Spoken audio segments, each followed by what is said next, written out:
Bonjour, je voulais vous expliquer pourquoi vous n'avez pas eu de vidéo pendant un certain temps. En fait, on a eu un petit souci avec notre autonomie électrique. On va reprendre depuis le début, puisque en fait, Ose a une batterie pour la voiture, plus une batterie pour la cellule. Cette batterie, le problème c'est que je ne sais pas trop quel est son état, et pour l'instant, personne n'a pu me dire si elle était impeccable ou pas. En tout cas, elle fonctionne. Et lorsque j'ai eu le problème avec le chauffage de Trouma, le monsieur m'a bien précisé: vous avez mis des batteries solaires ou quoi, ou qu'est-ce? Et je dis non. Il me dit parce que souvent quand on fait une modification électrique sur un véhicule, il y a beaucoup de choses qui claquent parce qu'on n'est plus exactement réglé de la même façon. Donc ça, je l'ai enregistré.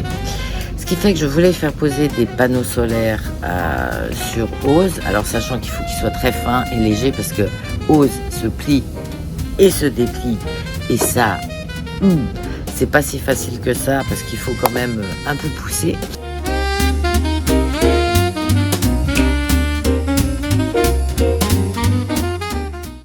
Donc j'ai choisi d'avoir une batterie externe. Donc on en a parlé avec Bull et puis on s'est dit le mieux c'est ça. Donc on s'est renseigné et a priori donc il y avait plein de pubs pour EcoFlow, donc on a dit ok, on investit dans cette batterie externe et on a choisi la River 3 Plus qui fonctionne très bien, pas de problème. Donc on a racheté une deuxième batterie qui se met en dessous pour avoir un peu plus d'autonomie, les panneaux solaires. Donc là, ça fait déjà un petit billet, donc on fait attention. Vraiment, on y fait très très attention. Et puis, il y a environ 3 semaines, il y a un petit bouton. Alors, je vous montre un petit peu ce que c'est pour que vous visualisiez. Donc ça, c'est l'arrière de la River 3 avec son alimentation solaire, son alimentation en 12 volts et son alimentation en 220. Les prises qu'elle fournit, et de l'autre côté, on a une prise 12 volts, une USB et une prise normale 220. Mais ici, je ne sais pas si vous voyez bien, là, il y a un petit bouton ici et ici. Ici pour mettre en marche le 12 volts, ici pour mettre en marche le 220. Donc les 3 prises devant et derrière. Et ce petit bouton, eh ben, il ne fonctionne plus. Donc quand ça nous est arrivé, on s'est dit bon, ça va peut-être aller, on a essayé. Comme c'est monobloc, il n'y a rien, puis j'ai dit elle est sous garantie, on va pas toucher.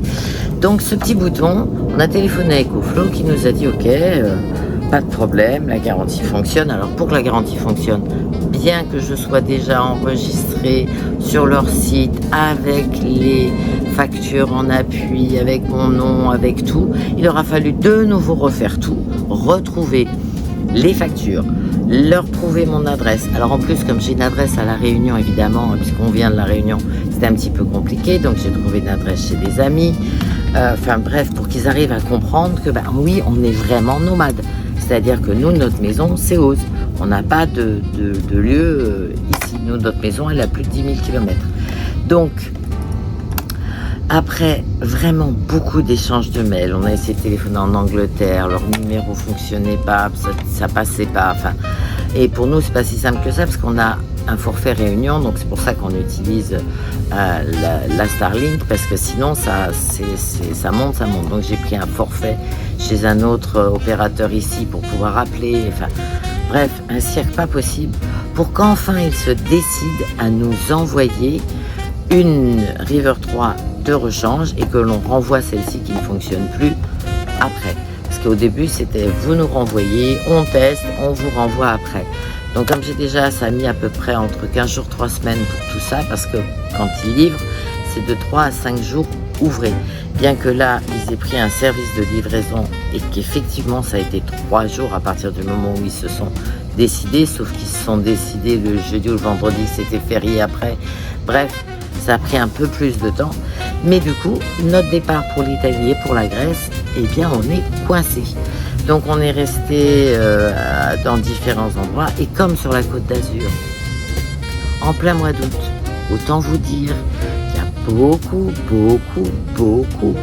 de monde. Du coup, on s'est retrouvé dans un camping. C'est pour ça qu'on a pris du retard et que l'on ne bouge pas.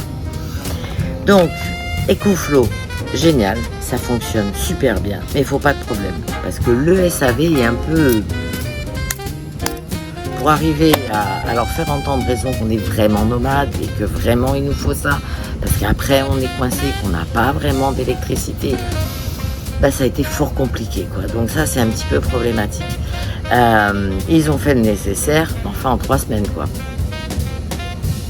Si vous prenez 3 semaines de retard sur votre voyage et que vous avez 15 jours de vacances, courage.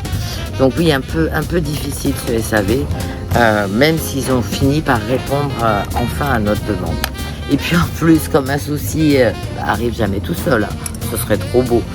En fait, il y avait un petit bruit il y a quelques temps sur les il me semblait que c'était les plaquettes. Donc on s'est arrêté, on est tombé dans un garage, alors Noroto en plus, mais alors Noroto, on était à, je vous indiquerai le nom là, je vais vous l'écrire parce que je ne me souviens plus, génial, le type super. Et en fait il m'a dit que c'était pas les plaquettes, donc il m'a pas vendu des plaquettes pour rien. Et il m'a dit qu'il y avait mon étrier qui était un peu Bon, il m'a dit je vous mets de la graisse spéciale, ça va le faire, etc. Bon, très bien. Et effectivement, quand je roulais, quand je m'arrêtais, à l'arrêt complet, clac, ça déclenchait et la plaquette se décollait en quelque sorte.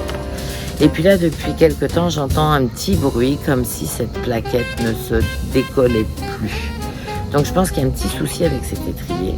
Donc avant de partir, Italie, Grèce, etc., parce que je ne suis pas une pro en mécanique et bulle non plus, on a donc décidé de voir auprès d'un garagiste. Donc on nous a recommandé un petit garagiste ici qui va regarder, qui lui m'a parlé de roulement, ce qui me fait un peu grincer des dents.